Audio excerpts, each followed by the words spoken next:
For someone who has mostly had dogs throughout their life, I related to this cat pretty well. Patreon commission review. This is a book. It's called Kitty Cat Kill Set. It is by an author who I could only find the identity of as Argus. I listened to the audiobook, as I usually tend to when I do books these days. And, oh boy. So, plot-wise, we are an indeterminate amount of time into the future. The book is about and is also narrated by Lily. Lily is a cat. Lily is a cat on a space station.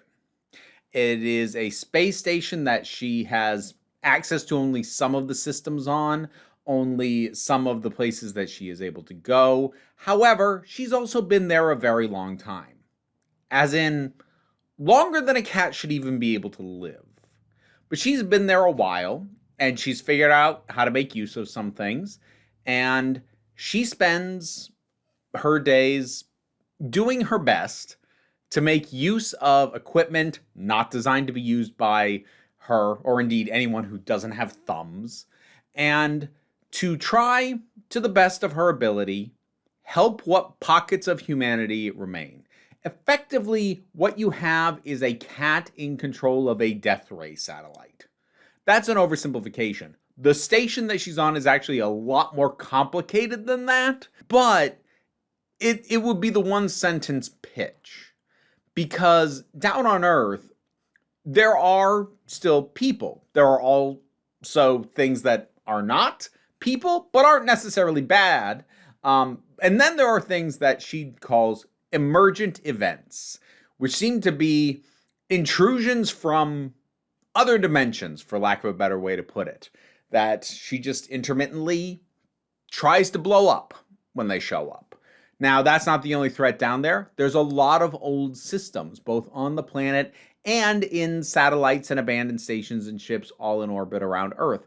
Lots of automatic systems that some have gone dormant, some are still trying to do the job they were assigned, some of them get woken up, and the job that they were assigned to do is not good for anybody. So that's sort of the setting that we're dealing with here. And while I think that setting is interesting, and I find the plot to be intriguing, what I'm going to end up focusing on more than anything, talking about this, because this is what really gripped me about this book. Because, spoiler, I liked it. It's the way the narrative is relayed. So I'm going to say something that I think I have a hard time imagining having ever heard what I'm about to say used as a compliment, but I really mean it as a compliment. This book feels like a story being told by somebody with ADHD.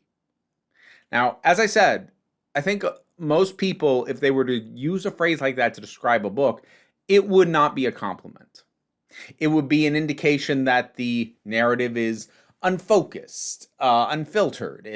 It doesn't cohere very well. It's jumping from thing to thing. The narrator or the author or whoever just couldn't get it together. And that's not really what I mean by that. What I mean is that the way that Lily talks and thinks, first of all, reminded me a fair bit of me, both in terms of the way that I talk and also the way that my brain works in general. I think the easiest way for me to summarize this is the chapters, basically until the very tail end, when you get to what happens towards the end of the whole thing, they almost never follow directly on from the previous chapter. There is usually an indeterminate jump of time between the end of one chapter and the start of the next one. And it even kind of gets referenced at one point by Lily, which basically amounts to this is when she's bothering to record what it was that happened or is happening, because something interesting is happening. Nearly every chapter, so many chapters, start with an alarm going off. Or actually, usually, her in mid-sprint because an alarm is already going off. Now, that's not the first thing that she'll identify. She'll start with a little tangent about how this system is doing, how this thing that she tried to do is coming along, this general observation that will in some way tie into what she's currently actively doing, which is usually sprinting down the hallway to get to some kind of weaponry to try and deal with something. So that's kind of what I mean when I says like it feels like it's narrated by somebody with ADHD. It's somebody who's not going to bother to record a boring day. It was a dull day, nothing really happened. Oh, something exciting happened. I should record this. Oh, while I'm here, I'm also going to mention a couple of things that happened in the interim, just kind of as an aside to give you context for what I'm currently telling you. It's difficult to describe, but it was so intuitive. And maybe it is because I have ADHD. I can't judge how this reads or flows to somebody who is neurotypical. It is distinctly possible that it might drive you up the wall. I don't know. But I can tell you that for me, I felt oddly seen by this frickin' cat. And the way that her brain works and how often she'll be like, ooh, that's interesting. Need to remember to come back to that. And then she doesn't. or just... these general notions of she'll catch on to something like, ooh, that's interesting. I don't have time, though. And just the way that she both talks and thinks, I'm like, just relate to it so much. And it was a really, not only like a way that connected with me as a way to tell a story, but it's a really fascinating way to tell a story, these kinds of leaps ahead. And to filter it through her being the narrator, it is first-person narration. It never feels like the author trying to obfuscate what's going on. Because, like, sometimes if you read something like, say, in third-person omniscient, where it kind of jumps ahead a fair bit, you're like, what'd you just skip over? What are you hiding from me there? This, you never suspect that about Lily. Because, like, if it's important, she'll bring it up when she thinks of it. And maybe she'll get into the details at the time, or maybe she'll be like, I'll get back to that later. Or maybe she will, and maybe she won't. It's just a really fascinating way to relay all of it. It has the feel of a story spoken. And I actually think the audiobook might be the best way to experience it, because the ways that it's all recorded down, it just feels like a free-flowing stream of consciousness from somebody with ADHD. And it plays really well. And then the narrator for the audiobook is great.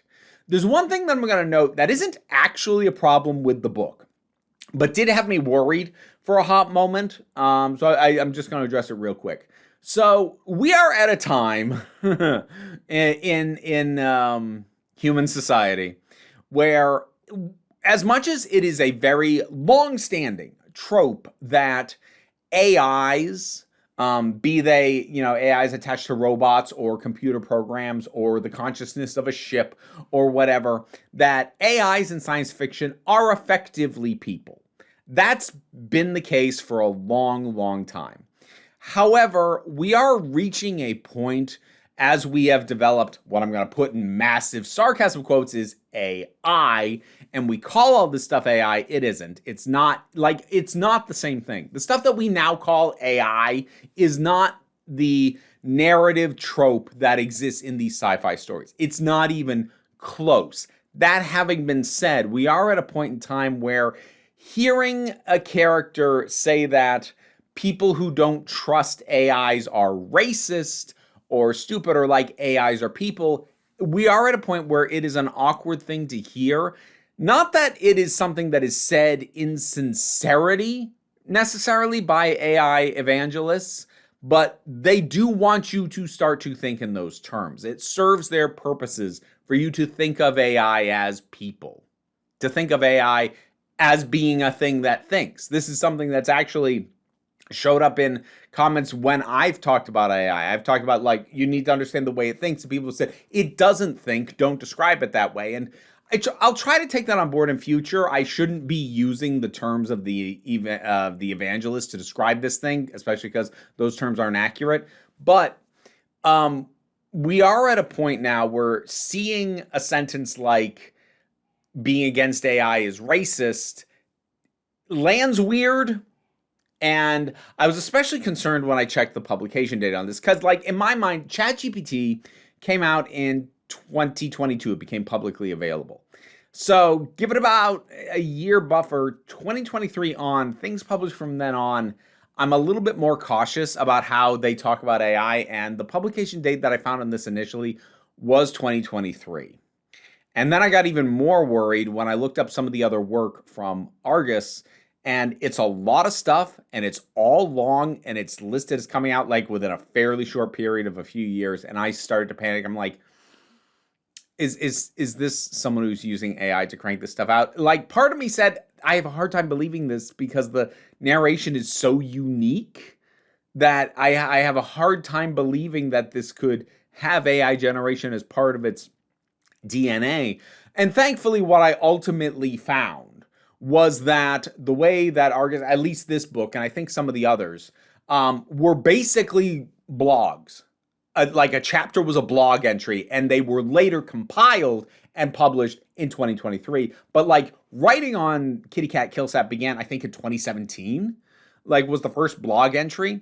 So that was all a relief for me to experience because I was really enjoying the book. And once I was cleared on that, I got over the fact that Lily describes AIs like they're people. I not only like their people, explicitly says that AIs are people. I got over that understanding when it started being written, and that it is dealing with the narrative trope of AIs, and it's not trying to sneak in, any kind of propaganda on behalf of the current iteration of AI.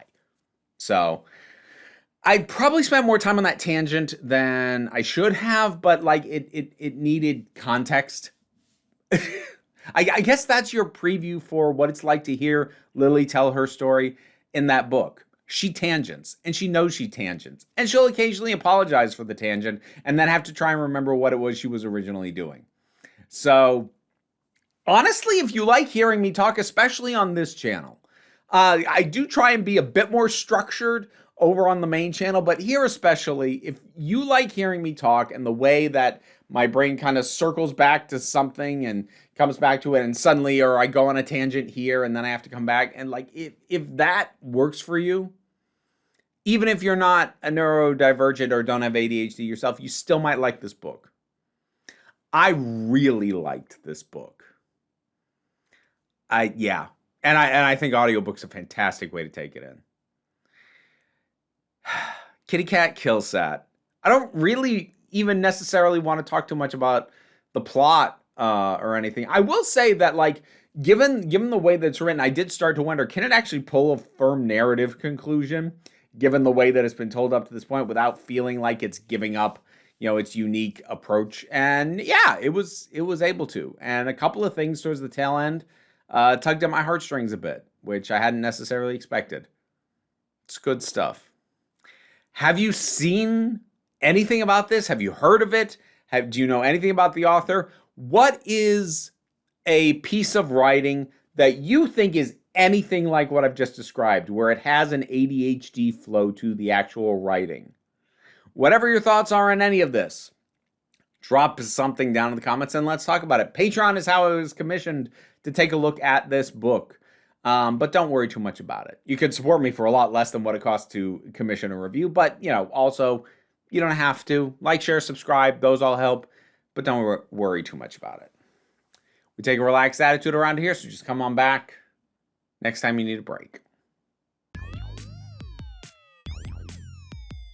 And now to thank my highest supporting patrons: Robin Moore, Jared Boyce, Zubin Lafula, Monty Kate 808, Mira G, Angry Casperl, Dave Hall, Movie Turtle, Oliver B, Sean Miller, Welsh Wrestling Geeks, Alyssa Pedersen, Mary Mello, Becky Sparks, Loki Eris, Tracy Scrabbit, Pau Barabajoggle, and Sir Didymus is my favorite, as well as Welsh Wrestling Geeks.